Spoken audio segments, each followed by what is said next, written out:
Bienvenue à InfoSoir, voici les titres. Le ministère des Affaires étrangères condamne les déclarations de Salah Eddine Mzouar sur la situation en Algérie. Un communiqué affirme que le gouvernement de Sa Majesté le Roi dénonce la démarche irresponsable, maladroite et irréfléchie du président de la Confédération Générale des Entreprises du Maroc. Les bureaux de vote ont fermé leurs portes en Tunisie. 7 millions d'électeurs étaient appelés aux urnes pour le deuxième tour de l'élection présidentielle. Ils devaient départager le juriste Kais Saïd et l'homme d'affaires Nabil Karoui. À Casablanca, le quartier de Annecy est sous le choc. 3 enfants ont été retrouvés gisant sur le sol. Issus d'une même fratrie, ils auraient été jetés du haut d'un immeuble. Ils ont été hospitalisés et l'un d'entre eux est dans un état critique. À la fin de ce journal, vous découvrirez les délices de la gastronomie coréenne. Les traditions de la Corée du Sud sont à l'honneur au Festival international des dégustations des cultures à Marrakech. Madame, Monsieur, bonsoir. Nous débutons cette édition par ce communiqué du ministère des Affaires étrangères, de la coopération africaine et des Marocains résidant à l'étranger.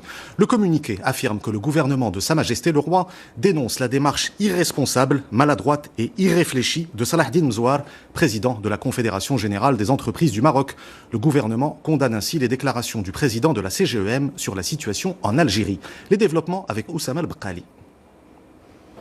La réaction du ministère des Affaires étrangères, de la coopération africaine et des Marocains résidant à l'étranger ne s'est pas fait attendre. Suite à la prise de position de Salah Eddine Mzouar lors de la 12e édition de la conférence sur la politique mondiale tenue hier à Marrakech, le président de la CGEM a été rappelé à l'ordre. L'Algérie ne reviendra pas en arrière. Et donc le pouvoir militaire devra accepter de partager le pouvoir. Des déclarations qui ont soulevé des interrogations de la part de l'opinion publique et de la classe politique marocaine, continue le communiqué. En effet, la position du royaume est claire et constante. Il a été décidé de s'en tenir à une attitude de non-ingérence par rapport à tout développement en Algérie, et ce, depuis le début du mouvement social en février dernier. Quelques instants après la publication du communiqué de presse du ministère des Affaires étrangères, Salah Eddine Mzouar faisait parvenir cet email à ses collaborateurs de la CGEM, leur annonçant sa démission pour des raisons de contraintes personnelles majeures. Les déclarations du président de la CGEM ont été faites hier lors de la World Policy Conference, un événement organisé à Marrakech. Les travaux de ce forum se poursuivent autour de plusieurs thèmes qui interpellent la communauté internationale, comme l'urgence climatique ou la santé en Afrique. Parmi les sujets abordés, les défis du digital et de la numérisation, qui transforment les modèles économiques, l'industrie et la gouvernance. Reportage de nos envoyés spéciaux, Mehdi Boukhari et Mohamed Najib. Plus qu'un défi, la technologie est aujourd'hui une opportunité pour le monde. Selon les participants à ce panel du World Policy Conference, la consommation des technologies n'a pas seulement changé les usages, mais aussi les modèles de business ainsi que les systèmes de gouvernance. Une révolution numérique qui devrait s'accélérer dans les 3 années à venir avec le déploiement de la 5G.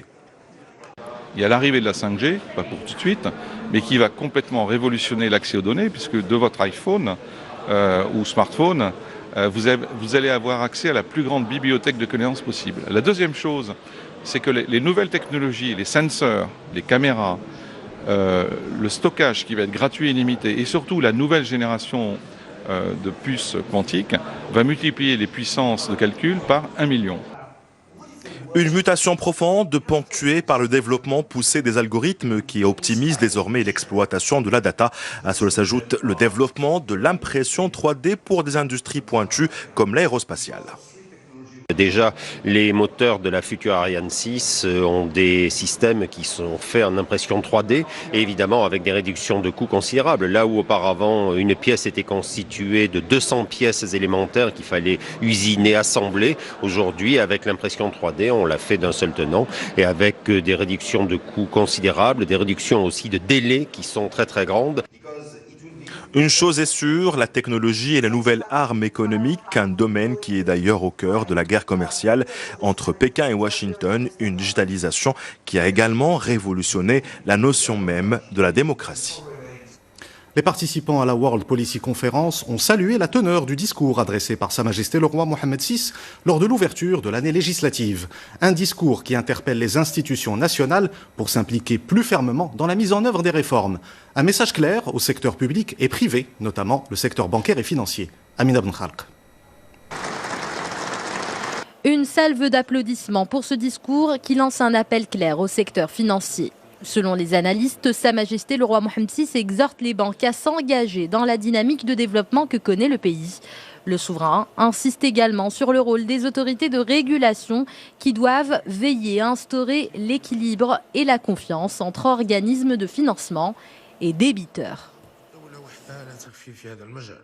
Aujourd'hui, il y a une directive claire, nette et précise, et je pense qu'on ne peut la réussir qu'avec une meilleure cohérence entre la Banque centrale et les banques commerciales. Cette cohérence résiderait dans la révision des taux de solvabilité par Banque al-Maghrib, qui ne pourrait pas demander à la fois aux banques d'être généreuses et en même temps leur brandir le bâton quand il faut d'être très rigoureux. Selon les observateurs, Sa Majesté le roi Mohammed VI a aussi érigé le soutien des jeunes auto-entrepreneurs et des petites et moyennes entreprises en priorité.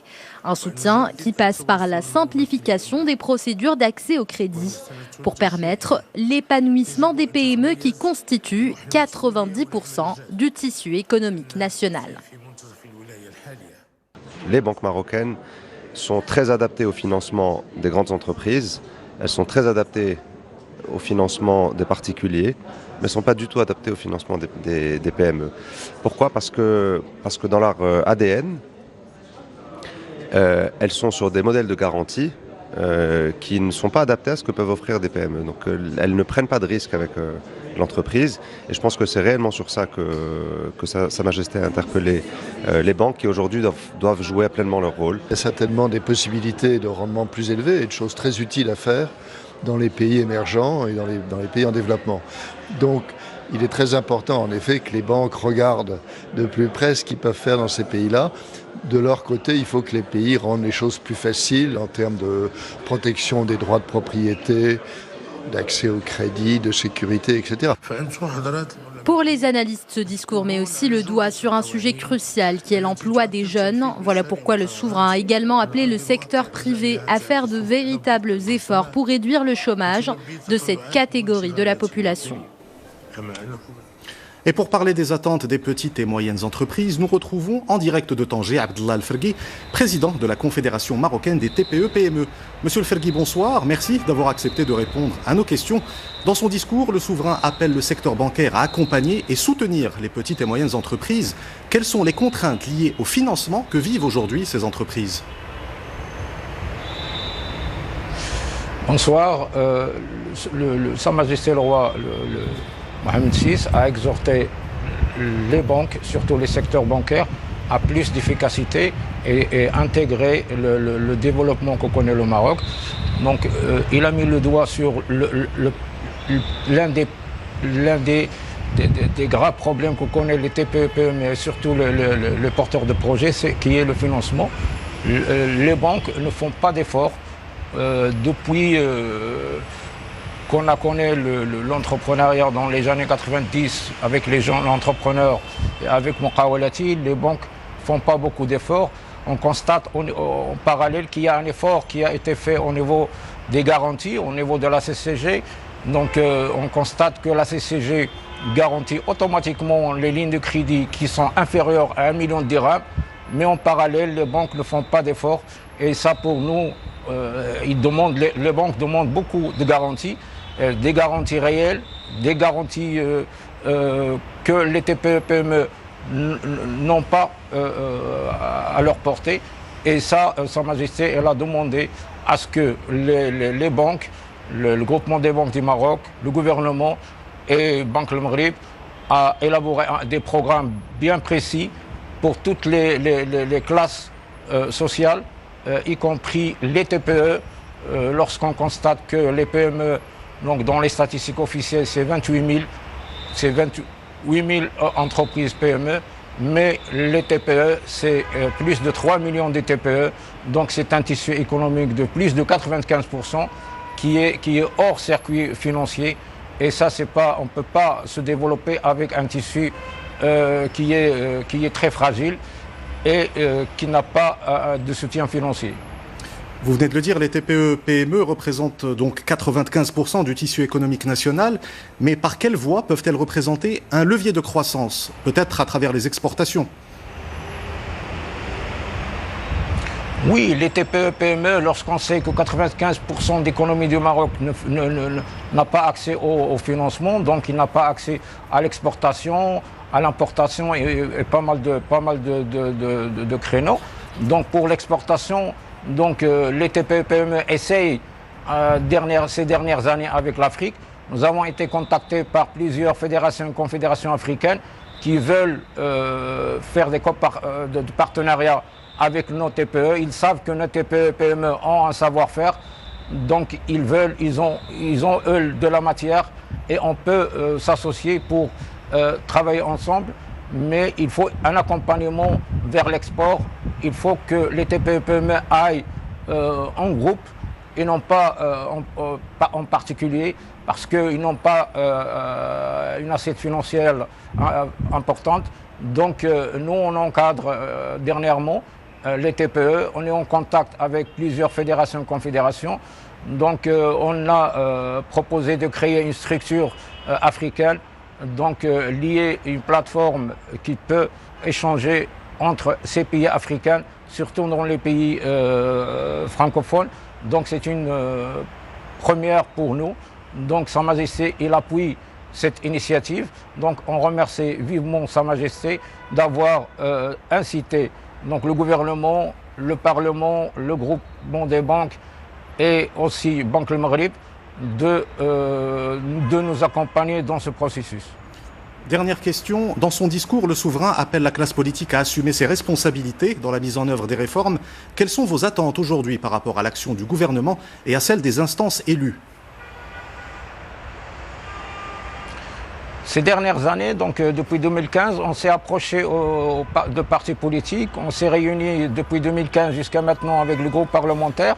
On est en étroite collaboration avec le chef du gouvernement, avec des ministres concernés. Mais on constate toujours que la lenteur administrative bloque toujours des projets lorsqu'on sait que le temps, c'est de l'argent. Donc il y a un autre problème qui s'ajoute au financement, c'est le foncier. Donc le foncier dans les régions et aussi dans le centre, ça pose beaucoup de problèmes pour les TPE. Il faut qu'au niveau des centres d'investissement, au niveau des gouverneurs et walis, qu'ils assistent les TPE. Les demandes d'octroi des lots de terrain ne se fassent pas dans les normes. Donc on demande à ce qu'il y ait une agence qui s'occupe de la TPE. Lorsqu'on sait qu'il y a presque 3 millions de TPE au Maroc, donc il faut qu'il y ait une agence de Maroc TPE comme celle de Maroc PME pour assister ces TPE, pour les accompagner aussi dans toutes les régions du Maroc, même les régions les plus enclavées. Abdellah Al-Ferghi, merci d'avoir répondu à nos questions. Je rappelle que vous êtes président de la Confédération marocaine des TPE-PME. Vous étiez en direct avec nous depuis Tanger. Direction la Tunisie, à présent, où 7 millions d'électeurs étaient appelés aux urnes. Aujourd'hui, pour le deuxième tour de l'élection présidentielle, le taux de participation serait de 57%. Les électeurs devaient départager le juriste Kais Saïd et l'homme d'affaires Nabil Karoui. Les bureaux de vote ont fermé il y a un peu plus de 2 heures et le candidat Kais Saïd serait en tête avec près de 70% selon de premières estimations. Retour sur les enjeux de cette élection avec Rizlan Taibi. Pour la deuxième fois depuis la Révolution, les Tunisiens ont été invités à choisir le nouveau locataire du palais de Carthage. Et pour ce troisième scrutin, en un mois, les électeurs, près de 7 millions, se sont déplacés en grand nombre. Kais Saïd, complètement inconnu il y a quelques semaines, était arrivé en tête du premier tour mi-septembre. Un scrutin qui avait emporté l'ensemble de la classe politique en place après la Révolution.